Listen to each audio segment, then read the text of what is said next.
அண்ணா பல்கலைக்கழக மாணவி பாலியல் வன்கொடுமை செய்யப்பட்ட விவகாரம் தொடர்பாக கவன ஈர்ப்பு தீர்மானம் சட்டப்பேரவையில் கொண்டுவரப்பட்டிருக்கிறது. கூடுதல் விவரங்களை செய்தியாளர் ஹரிஹரனிடம் கேட்கலாம். ஹரிஹரன், கூடுதல் விவரங்களை பதிவு செய்யுங்க.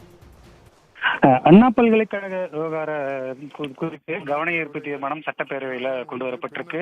கடந்த திங்கட்கிழமை முதல் ஆளுநர் உரையுடன் சட்டப்பேரவை கூட்டத்தொடர் தொடங்கியிருந்த நிலையில 3வது நாளான இன்று கேள்வி மற்றும் வினாக்கள் நேரம் முடிவெட்டு வரும் நிலையில பல்வேறு சட்டமன்ற உறுப்பினர்கள் ஏற்கனவே சபாநாயகருக்கு கவன ஈர்ப்பு தீர்மானம் கொண்டு வந்து அண்ணா பல்கலைக்கழக விவகாரம் குறித்து விவாதிக்க வேண்டும் என கோரியிருந்தனர். குறிப்பாக எதிர்க்கட்சி தலைவர் எடப்பாடி பழனிசாமி மற்றும் காங்கிரஸ் தலைவர் செல்வ பெருந்தகை மற்றும் சட்டமன்ற உறுப்பினர்கள் வேல்முருகன், சிந்தனை செல்வன், எஸ் பாலாஜி, ஆர் உதயகுமார் உள்ளிட்ட பல்வேறு சட்டமன்ற உறுப்பினர்கள் இந்த அண்ணா பல்கலைக்கழக விவகாரம் குறித்து கவன ஈர்ப்பு தீர்மானம் கொண்டு வர வேண்டும் என்ற கோரிக்கையை வைத்திருந்தனர். குறிப்பாக முதல் நாளிலிருந்தே அதிமுக உள்ளிட்ட கட்சிகள் இந்த விவகாரத்தை எழுப்பி இந்த சட்டப்பேரவைக்கு வருகை தந்திருந்தனர். குறிப்பாக முதல் நாளில் யார் இந்த சார் என்ற பேட்ச் அணிந்து அதிமுக சட்டமன்ற உறுப்பினர்கள் வருகை தந்திருந்த நிலையில இன்று கருப்பு சட்டை அணிந்தும் யார் இந்த சார் என்ற பேட்ச் அணிந்தும் அதிமுக சட்டமன்ற உறுப்பினர்கள் வந்திருக்கின்றனர்.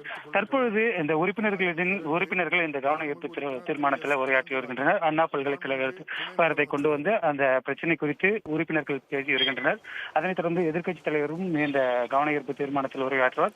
அதனைத் தொடர்ந்து இதற்கு முதலமைச்சர் அவர்கள் பதிலளிப்பார். தற்போது அண்ணா பல்கலைக்கழக விவகாரத்தின் மீது கவன ஈர்ப்பு தீர்மானம் கொண்டு வந்து சட்டப்பேரவையில் பேசப்பட்டு வருகின்றது. துணை முதலமைச்சர் அவர்கள் தகவல்களுக்கு நன்றி ஹரிஹரன்.